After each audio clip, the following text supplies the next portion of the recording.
तो right now मैं जो स्टार्ट कर रहा हूँ, देखो टैक्सेशन में आपको एग्जाम्पल 100 मार्क्स का पेपर है, वो तो आपको सबको पता है, और ग्रुप 2 का लास्ट है, right, it's 100 marks and 3 hours का टाइम है, मतलब वो सब प्रॉब्लम नहीं है। अभी ऑब्जेक्टिव्स का बाइफरकेशन जाने देते हैं, मेन बाइफरकेशन पर आते हैं। Main bifurcation is direct tax, जिसमें ऑब्वियसली आपको कौन सा है, इनकम टैक्स, और इनडायरेक्ट टैक्स, जिसमें आपको दो है, एक है जीएसटी प्लस एक है कस्टम ड्यूटी, ये दो है। और पेपर वाइज इस टाइम मेरे पास पेपर इसमें 40 ये है और 60 ये है, 40-60 रेशियो है। अगर अपना इंडेक्स देखोगे उसमें पहले 13 चैप्टर, मैंने चैप्टर और चैप्टर के नाम और इंडेक्स सेम एज मॉड्यूल रखा है, मतलब मॉड्यूल में भी पहले 13 चैप्टर इज इनकम टैक्स, और लास्ट के जो 6 चैप्टर्स है, मतलब 7 चैप्टर 14 से लेकर 20 तक, इट्स ऑल इनडायरेक्ट टैक्स, जिसमें last is GST, sorry last is customs.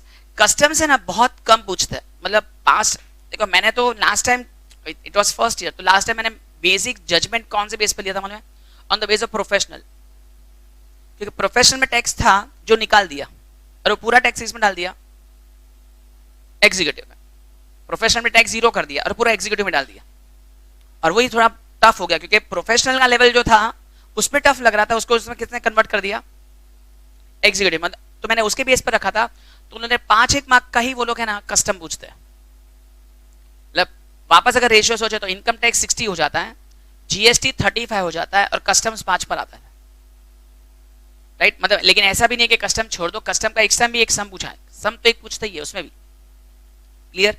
तो right now we are going to start, मतलब इनिशियली जो इजी है वो ये है,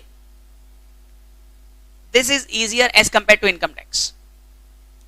इनकम टैक्स स्टार्टिंग में डिफिकल्ट लगेगा एज कंपेयर टू जीएसटी। किसी को आइडिया है जीएसटी कोई लेवल पर पढ़ा, कोई भी लेवल पर, टीवाई में कहीं आता है कोई, एसवाई टीवाई में कहीं है जीएसटी 2017 वो वैट वाला कभी दिया, टीवाई दिया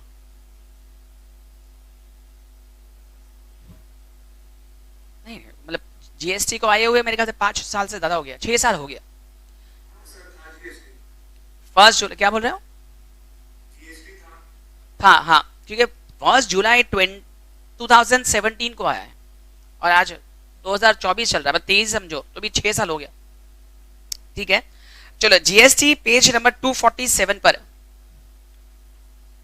देखो, इस पे बहुत सारे चैप्टर्स, जिस हिसाब से मैंने पेपर देखा इसलिए बोल रहा हूँ, उन लोग मेन चैप्टर्स को ज्यादा फोकस कर रहे हैं, एकदम मेन चैप्टर्स। अभी पोर्शन ही सोचो, चैप्टर नंबर 14, 15, 16, 17, 18, 19, 6 चैप्टर, और पूछने के लिए क्वेश्चन मार्क में कितना है, 5। सेम जब भी आप लोग नहीं बोला वैसे, क्योंकि आप लोग ने एफएम दिया तो समझ में आया, एफएम में पोर्शन इतना सारा, मार्क्स 40 में भी 10 मार्क 20 मार्क वर्किंग कैपिटल डाल दिया, बचा 20। 20 में कहां क्या क्या पूछेंगे आप समझे, मैंने मेन कंसेप्ट इस पोर्शन इतना वास्ट है, उसमें से मेरे पास पूछने की जगह ही नहीं है। अब ये पूरा जीएसटी 35 मार्क्स है, पूरा जीएसटी, क्योंकि पूछने की जगह ही नहीं है, आप समझ लो, मैंने कहने का मतलब है पूछने के लिए जगह होनी चाहिए ना, जगह ही नहीं है। 35 मार्क्स है, उसमें कंफर्म 4 तो प्रैक्टिकल क्वेश्चंस आए, मतलब थियोरेटिकल तो मैक्स टू मैक्स 3 क्वेश्चन, मतलब बोलने के देखो चैप्टर बहुत सारे हैं, लेकिन आप कट शॉर्ट बाद में कर सकते हो, मेन चैप्टर्स को ज्यादा फोकस कर सकते हो, राइट। जैसे चैप्टर 14, चैप्टर 15 वो सब है ना 2-2, 3-3 पेज के चैप्टर्स है, वो इतने इंपॉर्टेंट भी नहीं, जो मेन चैप्टर्स है उसके बाद के, लेकिन शुरुआत ऑर्डर में ही जाते हैं हम लोग। आप बाद में पहले ओवरव्यू पढ़ के रखना, फिर बाद में स्किप कर देना, ओवरव्यू आना चाहिए। चलो chapter number 14 page number 247, first पूरा पेज खाली एक इंट्रोडक्शन जैसा है, आज तो एकदम ही वार्म अप इंट्रोडक्शन है, नॉट सो इंपॉर्टेंट, एक्सक्लूसिव समझना, खाली समझने के लिए कि क्या क्या कंसेप्ट है। स्टार्ट करते हैं।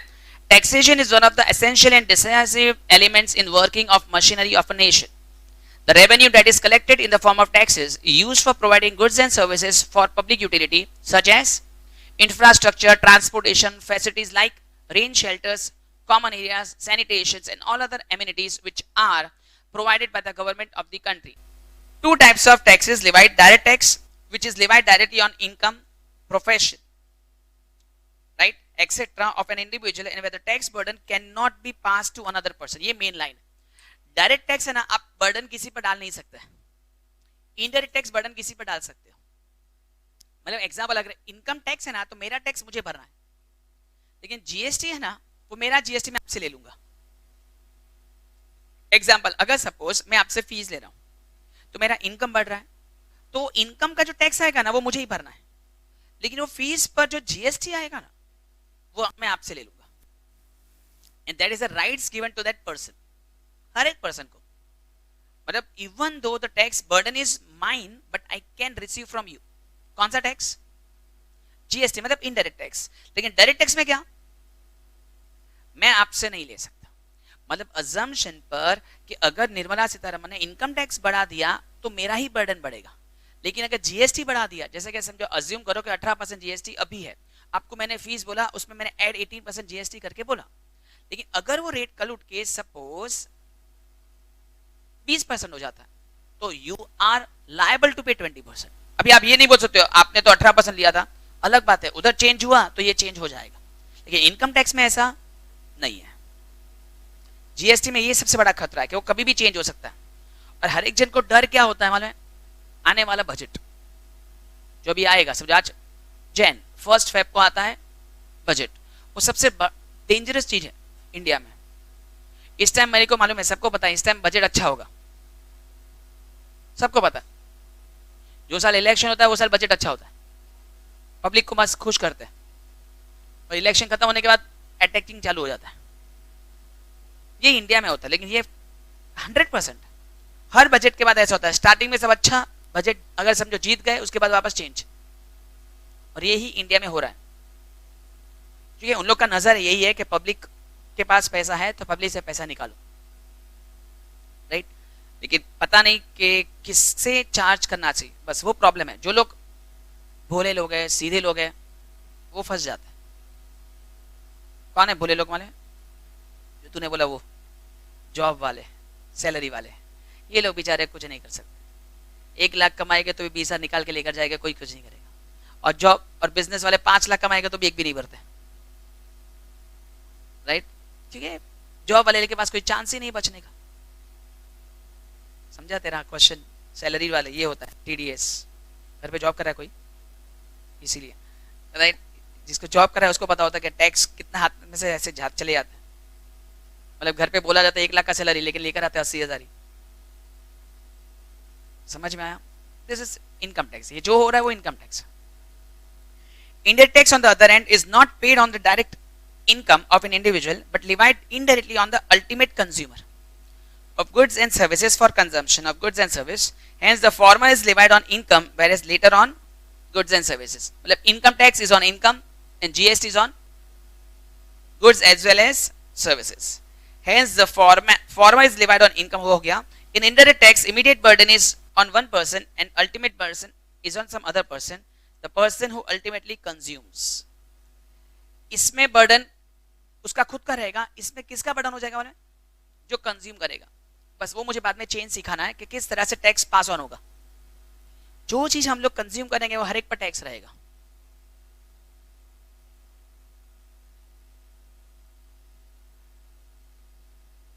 फॉर एग्जाम्पल अज्यूम करो कि मैं क्लासरूम के लिए एसी ला रहा हूं और मैं घर के लिए एसी ला रहा हूं. फर्क है या नहीं है? तेरे को खाली वो बात समझा.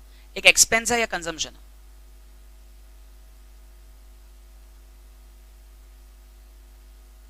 देखो दोनों में क्या फर्क लगा?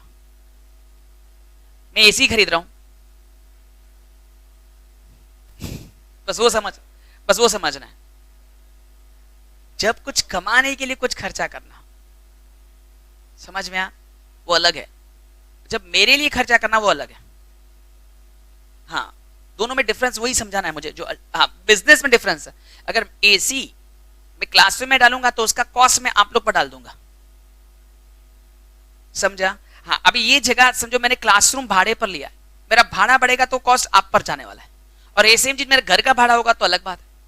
बस वो डिफरेंस है। अब मैं राइट कर तेरे पे नहीं डाल सकता। मतलब कहने का मतलब यह है कि एक्सपेंस कैसा है वो आपको समझना है। समझा?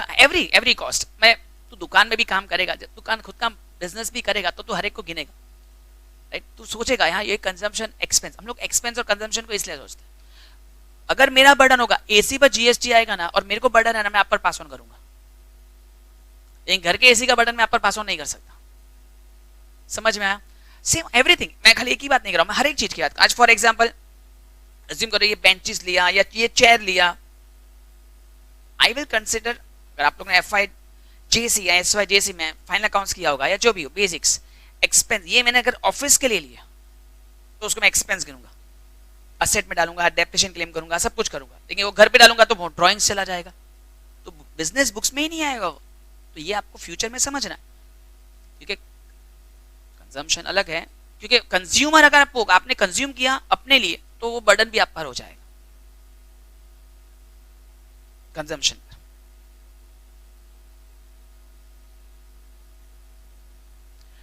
बिजनेस एक्सपेंस में मैं वसूल कर लूंगा, उसका एक कंसेप्ट आएगा आईटीसी का कंसेप्ट। मतलब अगर मैं ये एसी का है ना टैक्स क्लेम करूंगा बेनिफिट में, घर के एसी का नहीं क्लेम कर सकता, वो आएगा। मतलब इसका क्लेम कर सकता हूं, उसका नहीं कर सकता। मैं ये कुर्सी का कर सकता हूं, वो कुर्सी का नहीं कर सकता। वो अलग, वो वापस चीटिंग हो गया। वो अलग, चीटिंग करना अलग बात है, वो अभी टाइम है चीटिंग सीखना। देख सिंपल एग्जांपल बताऊं, टैक्स में चीटिंग सब लोग करने वाले ही है, क्योंकि उसके बिना तो चलने वाला ही नहीं है। एंड में हर एक जन को चीटिंग करना ही पड़ेगा। मैंने क्या बोला, जो चीटिंग नहीं करेगा वो शांति से जिंदगी निकालो और गवर्नमेंट को गाली देते जाते निकालो, और कोई ऑप्शन नहीं है। सामने से बोलो, मतलब अगर आप चीटिंग नहीं कर सकते, मतलब एकदम शांत आदमी हो, बॉस ने क्या बोला 80,000, आपका 1 लाख सैलरी, आपको 80 मिलेगा, ओके ठीक है, वो आपका लुकआउट है। जो प्लानिंग वाले नहीं सर ऐसे दो ना, मेरे को ऐसा दो, वो दिमाग जिसका चलेगा उसका चलेगा। मैं सामने से बोल रहा हूँ, टैक्स अगर मैं इतना सिखाऊंगा, टैक्स ओपनली बोल रहा हूँ, आप फ्यूचर में अगर वो टैक्स अप्लाई करोगे तो भी आराम से महीने का या साल का 10, 20, 50 हजार तो बचा लोगे जिस दिन कमाओगे। या अभी भी अगर आपके पापा कमा रहे हैं, आपकी मम्मी कमा रही है, भाई बहन कमा रहे, इन्वेस्ट करे, आप सब प्लानिंग करना चालू कर सकते हो। वो इसके लिए आप अच्छे अच्छे वर्ड्स भी बोल सकते हो, बुरे वर्ड्स बोल सकते हो। जैसे मैं टैक्स प्लानिंग भी बोल सकता हूँ और टैक्स इवेडिंग भी बोल सकता हूँ। प्लानिंग क्या होता है, एक लीगली कर रहा हूँ और एक इलीगली कर रहा हूँ, समझा? मतलब कैसे होगा मैं आगे बोलूंगा कि किस तरह से आप अपने पापा को समझा सकते हो, अपनी मम्मी को समझा सकते हो कैसे टैक्स बचाने की। अगर अज्यूमिंग आपके पास बहुत ब्लैक का पैसा है, आप कैसे एडजस्ट कर सकते हो, आपका चॉइस है। देखो मैक्सिमम चीज है कंसेप्ट ऑफ इवेडिंग, लेकिन इंडिया में सब लोग इवेड ऐसा करते हैं, इसीलिए तो चार्टर्ड अकाउंटेंट का दुकान चलता है, राइट? द रीजन इज वो इवेड करता है लेकिन प्लानिंग दिखाता है। समझ में आया? मैं इवेड भी कर रहा हूं लेकिन दिखा क्या रहा हूं, प्लानिंग कर रहा हूं। और वो आना चाहिए, फ्यूचर में आना चाहिए, सबको आना चाहिए, तो ही पैसा कुछ हाथ में बचेगा, नहीं तो नहीं बचता। क्योंकि आगे बहुत अफसोस होता है, जिस दिन 10 लाख कमाओगे उस दिन 3 लाख लेकर जाएगा ना, तभी सच्ची रोने ऐसे हो जाओगे। अभी नहीं लगेगा, तभी लगेगा, सीरियसली लगेगा। अभी नहीं समझ आएगा, तभी ऐसे 10 लाख मेरी इनकम है, हाथ में 7 लाख ही आया, 3 लाख गया, सॉरी गया, फिर अंदर से बहुत अफसोस होगा कि यार ये क्या है। एक प्रॉपर्टी लेने जाओगे 1 करोड़ रुपया, तभी बोलेगा 1 करोड़ का प्रॉपर्टी, हाँ सब कुछ मिला के जीएसटी स्टैम्प ड्यूटी सब मिला के 12 लाख जाएगा। हाँ 12 लाख, तभी आपको अंदर से जाएगा यार मेरे को समझना चाहिए था टैक्स कैसे बचना चाहिए। जाएगा पक्का, कैसे बचा सकोगे वो आपको समझना। और मैं ऐसे नहीं बोल रहा कि पूरा बचा सकोगे, लेकिन थोड़ा बचा सकोगे, समझा? बहुत जने सुना होगा कि ब्लैक में इतना और व्हाइट में इतना, सब सुना है या नहीं सुना है? होता है ना ब्लैक व्हाइट, बस वो सब इधर ही आने वाला है, टैक्स में वही सब आने वाला है। Now we start with GST, right? Need for GST in India generally important नहीं है, मैं खाली एक बार रफली बताता हूं कि व्हाट इज अ नीड। नहीं पढ़ोगे चलेगा। नीड का मतलब हमेशा है ना, कोई भी टैक्स जब आता है ना तो उन लोग को प्रूव करना पड़ता है कि इसकी जरूरत क्या है। ऑब्वियसली, क्योंकि आज मैं ऐसे बोलूंगा, अचानक मैं बोलूंगा 1 जुलाई 2017 now India will go for GST instead of VAT, पहले वैट था, इंस्टेड ऑफ सर्विस टैक्स, जब मैं बोल रहा हूं तो पब्लिक का आंसर क्या होगा? क्यों?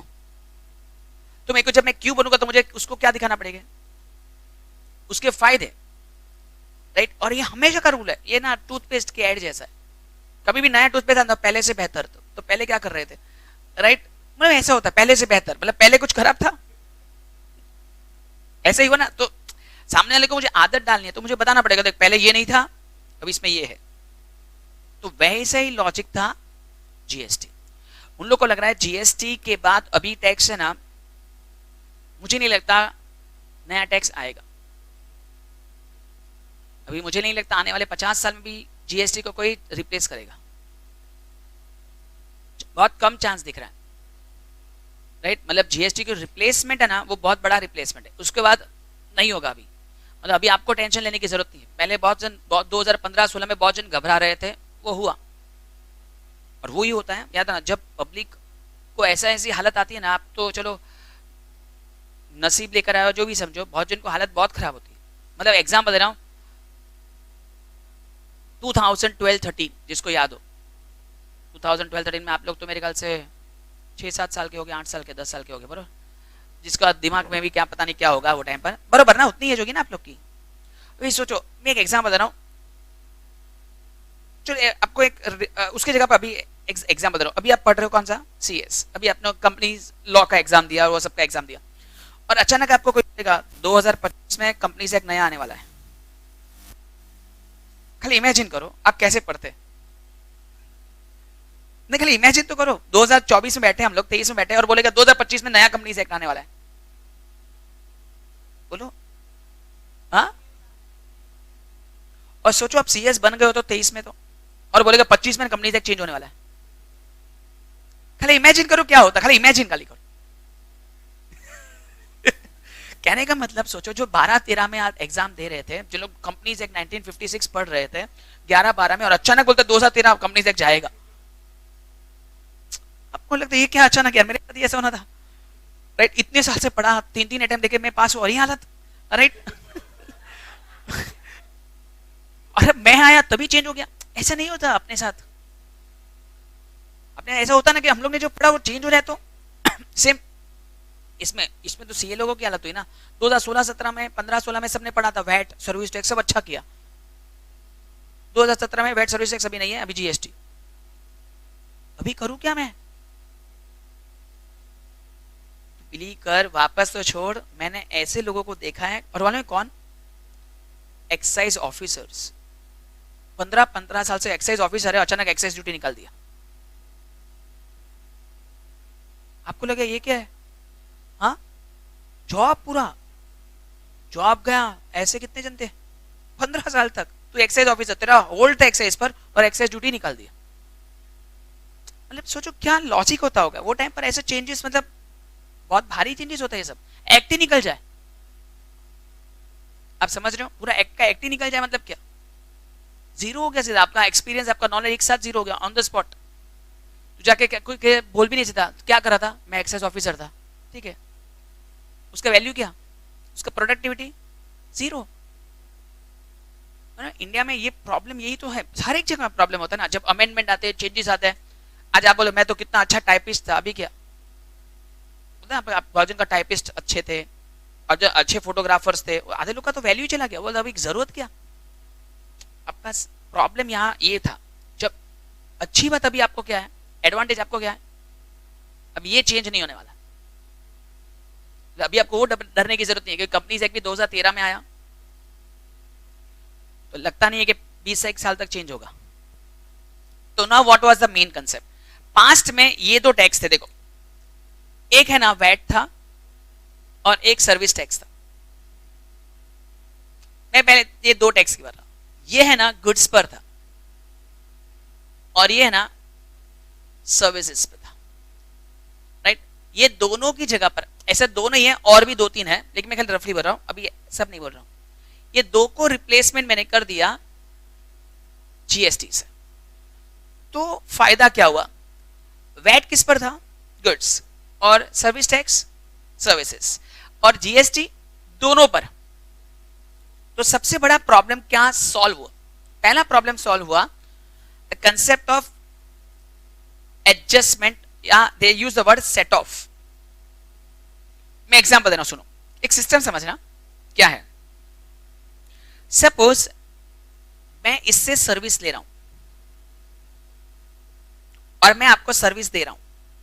सोचते हैं, मैं इससे सर्विस ले रहा हूं और आपको सर्विस दे रहा हूं, तो ये मेरे से जीएसटी में, सॉरी, ये मेरे से सर्विस टैक्स मांगेगी और मैं आपसे सर्विस टैक्स लूंगा। समझ में आ रहा है? वापस मैंने इससे सर्विस लिया और मैंने आपको सर्विस दिया, राइट? मतलब एग्जांपल समझाओ, चलो आपको भद्रेश सर पढ़ा रहे, राइट? समझो भद्रेश सर एस को पढ़ा रहे और एस आपको पढ़ा रहा है, तो भद्रेश सर सर्विस प्रोवाइड कर रहे हैं ना, तो वो टाइम पर एस उनको सर्विस क्या देता था? सर्विस टैक्स, और आपसे सर्विस टैक्स। तो आपका जो सर्विस टैक्स और उनका जो सर्विस टैक्स है ना, वो हम लोग माइनस कर देते हैं। क्यों माइनस किया? क्योंकि आमने सामने मैं कैंसिल कर सकता हूं, क्योंकि बोथ आर कनेक्टेड। आपसे जो लिया और उनको जो दिया वो कनेक्शन है, तो मैं माइनस कर सकता हूं। ये पार्ट 1 हुआ।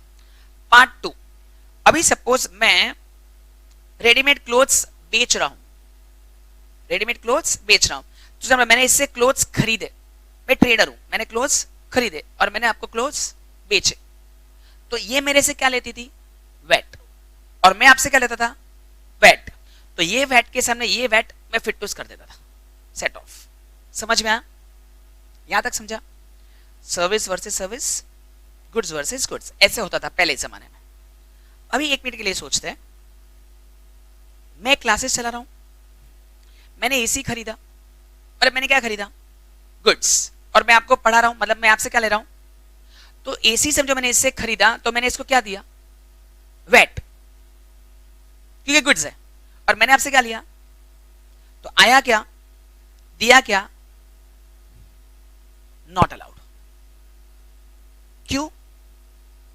दो अलग अलग टैक्स है, वेट सर्विस, और मतलब सर्विस टैक्स और वेट आमने सामने फिटूस नहीं कर सकते।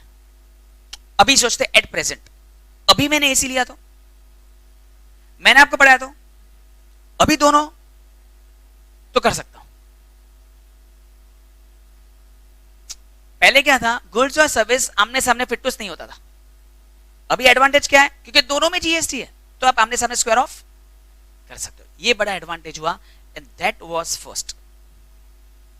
सेकंड मेजर स्टेटमेंट जो गवर्नमेंट ने, मतलब वो टाइम पर अरुण जेटली ने दिया था, दैट वाज दिस। सुना था कि कभी वर्ड किसी ने? अरुण जेटली का ये स्टेटमेंट था तभी। क्या? क्यों? क्योंकि पास्ट रूल्स क्या थे? पास्ट में हमेशा हमेशा जो टैक्स था ना, वेट खास करके, वो हर एक स्टेट का अलग अलग पॉसिबल था। मतलब अज्यूम करो कि अगर मैं मोबाइल आसाम से लेता तो वहां समझो 5% वैट है, सिक्किम से लेता तो 3% वैट है, और मुंबई या महाराष्ट्र से लेता तो 15% वैट है। मतलब सबसे ज्यादा हमारे उधर था। क्यों? हमारे पास बहुत पैसा, राइट? तो सबसे ज्यादा हमेशा हमारा था। द रीजन वाज, उन लोग ना, इट वाज सेंट्रल गवर्नमेंट को अथॉरिटी दिया था, आप रेट चार्ज करो। अगर मैं सेंट्रल गवर्नमेंट को स्टेट गवर्नमेंट को अथॉरिटी, अब अपने हिसाब से टैक्स चार्ज करो। उसका मतलब क्या हुआ? जिसको जो डालना डाला। मैं बोला मेरे उधर 15%, तो 15% देना पड़ेगा। कोई बोलेगा 10% देगा, कोई 5% मांगेगा, 5% होगा। आप समझे? That was a problem. तो इसके कारण क्या होता था? इसके कारण याद ना, जब रेट चेंज होता है ना, तो स्मगलिंग बढ़ता है। तो स्मगलिंग आएगा ना। आज फॉर एग्जांपल अगर वहां 5% है आसाम में और यहाँ 15%, तो पब्लिक क्या करेगा? वहां से खरीद के इधर लेकर आएगा, स्मगल करके। अगर ऐसा कुछ है तो चीटिंग घुमाएगा ना। लेकिन अगर मैं सेम चीज बोलूं कि दोनों जगह पर 15% है, तो क्या करेगा? समझा? That is one nation one tax. मतलब पूरे अभी रूल ये है, आप कोई भी स्टेट से जाके मोबाइल खरीदो, जो परसेंट यहां है ना, वही उधर होगा। आज कहीं कोई भी जगह के आप रेस्टोरेंट में जाओगे तो 5% तो 5% ही रहने वाला है. It is not to be changed. कोई एंगल से चेंज नहीं हो सकता GST rate, because it is one nation one tax. समझा? मतलब कहीं ना कहीं उन लोग को पार्शलिटी कंसेप्ट से निकलना था. ये तो बहुत बड़ा चीटिंग होता था. कस्टम सब में यही है, चीटिंग होने के चांसेस बहुत होते हैं. माने कभी जब रेट डिफर करेगा. बहुत बार बोलते हैं ना बहुत जन के दुबई से आते तो सोना पहन के आते हैं. क्यों ऐसा क्यों करते? हाँ हाँ, देखा दुबई में गोल्ड सस्ता मिलता है इसलिए सब लोग ये करते हैं. बहुत जन बोलते हैं दुबई से वो लैपटॉप लेकर आए, मोबाइल लेकर आए. क्यों लेकर आए? टैक्स नहीं, सस्ता मिलता है और इंपोर्ट ड्यूटी से बचने के लिए ये सब करता है. पब्लिक को टैक्स बचाने के चक्कर में ये सब हो रहा है. अब जब ड्यूटी और टैक्स होता है ना तो पब्लिक ये करता है, वरना नहीं करेगा. दो जगह पर सेम रेट होता तो कौन लाता दुबई से? अगर वहां भी वही रेट और यहां भी यही रेट, अभी कोई लाएगा? नहीं लाएगा. अब समझ लो, स्मगलिंग कभी होता है जब डिफरेंस होता. That was a need in India. समझ में आया? इंडिया में जरूरत क्या था? ये लो, one nation one tax. Partiality बहुत है इंडिया में, बहुत. जैसे अभी मैंने एग्जांपल दिया ना, it is a clear cut rule of partiality. मतलब मैं मुंबई में रहता हूं तो मेरे को हेलमेट पहनने का, तो उधर क्यों नहीं पहनने का? कौन सा रीजन? अपने उधर या कहीं भी पार्क करते हो, टो करके लेके जाते हो, वहां बिंदास पार्क करते रोड पर, कोई उठाता भी नहीं. क्यों ऐसा? What is the reason? क्या मतलब हमारे लिए हेलमेट इंपॉर्टेंट, उन लोग के लिए नहीं है? हम लोग को लॉ एंड ऑर्डर फॉलो करने का, उन लोग को नहीं. ऐसा है. और सेम इनकम टैक्स में, सेम जीएसटी में, वहां आधे लोग नहीं भरते. आज भी ऐसा है. मैक्सिमम स्टेट्स में आधे से ज्यादा लोग जीएसटी भरते नहीं, नाम भी नहीं है. उन लोग का कॉन्फिडेंस है कि उधर रेड भी नहीं गिरने वाली. और हम लोग के उधर सब लोग इतने डरपोक लोग हैं, थोड़ा भी चीटिंग करना है यार रेड गिरेगी तो, इंक्वायरी आएगी तो. हम लोग इतने फट्टू लोग हैं, क्योंकि उसके हम लोग को डराया हुआ है. आज तो सोच ना, हम लोग में बहुत नहीं है इधर पार्किंग नहीं करना यार, गाड़ी उठा लेंगे तो. हम लोग में डरते हैं ना. क्यों? क्योंकि हम लोग मतलब सेम रूल वाज. ये सब जब आया तो उन लोग को ये रूल बनाना था कि every in overall India there should be same law. आज भी ऐसा नहीं है. बोलने के लिए टैक्स रेट सेम है, लेकिन अगर आप कैलकुलेशन में जाओगे ना तो मैक्सिमम स्टेट्स हैं जो टैक्स नहीं भरता. और उसका रीजन भी है. सबसे बड़ा रीजन मालूम है क्या है? वहां ऑप्शंस बहुत है. आज मैं समझो यहाँ 5 लाख कमाता हूं, मैं यहाँ 15 लाख कमाता हूं, मैं चुपचाप टैक्स भर देता हूं. मैं एग्जांपल दे रहा हूं, खाली एग्जांपल दे रहा हूं, राइट? मैं टैक्स भर देता हूं, राइट? ये सेम चीज अगर वो गांव में कमाता ना, मैं 1 रुपया टैक्स नहीं भरता. क्यों? यहाँ 15 लाख कमाओगे टैक्स भरो, उधर क्यों नहीं भरोगे? फर्स्ट, मेरे को पता है 90% इंक्वायरी आएगी नहीं. और दूसरा, आधे से गांव में वाले एग्रीकल्चर इनकम दिखा देता है. इनकम होती है बिजनेस से, एग्रीकल्चर में हुआ. कौन देखने गया क्या हुआ? असल में ये सेम चीज तू गांव में कमाता ना, कभी याद ना, गांव में तेरा कोई दोस्त यार कुछ भी होगा, या तेरे पास कुछ, बहुत जन के पास होती खुद की जमीन, कौन देखने आता है वो जमीन में क्या ग्रो हुआ? दिखा दिया, ये सब ग्रो हुआ, 10 लाख आया, किधर से? एग्रीकल्चर से. खत्म, जीरो टैक्स निकल गए. जबकि फार्मिंग से आया ही नहीं होता कुछ, लेकिन ऑन पेपर्स फार्मिंग. ऐसे बहुत जन है गांव में. 90% में यही काम चलता है. कौन सी इनकम? फार्मिंग. आप समझे? और ये सबसे इंडिया में एक लाइन वन डाल दिया है, agriculture income is not suppose to be taxed. मतलब ये बोलते एक वरदान है इंडिया में. और ये एडवांटेज कौन लेकर जाता है? आधे से ज्यादा मिनिस्टर्स की इनकम 300 करोड़ है agriculture income. 300 crore agriculture income. मतलब आपको क्या लगता है एग्रीकल्चर करने के लिए खुद को जाना पड़ता है? आप बैठे बैठे एग्रीकल्चर इनकम कमा सकते हो. आपको पूरा गांव खरीद लेने का. हाँ, that's a rule. Agriculture income doesn't mean कि यू हैव टू वर्क. आज समझो मैंने 10 15 20 गांव खरीद लिए और सब फार्मर्स को काम पे लगा दिया, और जो भी क्रॉप्स हुए वो सब मेरे हुए ना. हाँ, बीच में अमिताभ बच्चन ने अप्लाई किया था कि मुझे भी, हाँ इंडिया, खाली इंडिया में अलाउड नहीं है बस.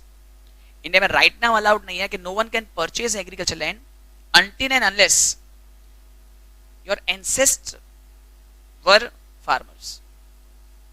You are not allowed to purchase. Not allowed. Amit आपको भी अलाउड नहीं है,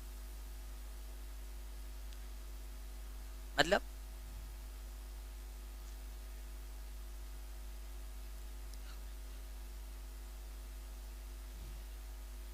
नहीं, लेकिन तेरी इनकम एग्री मानेगी, उनकी नहीं मानी जाएगी, तो भी नहीं मानी जाएगी। जमीन जिसकी है ना उसकी फार्मिंग इनकम, काम करना नहीं, जमीन। बाकी सब तो ट्रेडर्स हुए। मैंने क्रॉप्स ग्रो किया, मैंने मैंगोज ग्रो किया, मैंने मैंगोज तोड़ा, मेरे लिए फार्मिंग इनकम, फिर मैंने तेरे को बेचा, फिर तू आगे बेचेगा, तेरे लिए फार्मिंग नहीं है, तो सब मैंगोज वाले फार्मर होते रहेंगे। सिर्फ फर्स्ट जो जमीन से लेकर जाएगा ना वो फार्मर है, बाकी सब क्यों? बाकी कोई नहीं, खाली रैंक 1 मतलब कौन? जो जमीन से, जो इसका ओनर है। जमीन मेरा है तो क्रॉप्स मेरे हुए, तो मेरे लिए कौन सी इनकम? एग्रीकल्चर। फिर मैंने तेरे को बेचा, उसके बाद वो चैप्टर क्लोज, फिर सब ट्रेडर्स बन गए।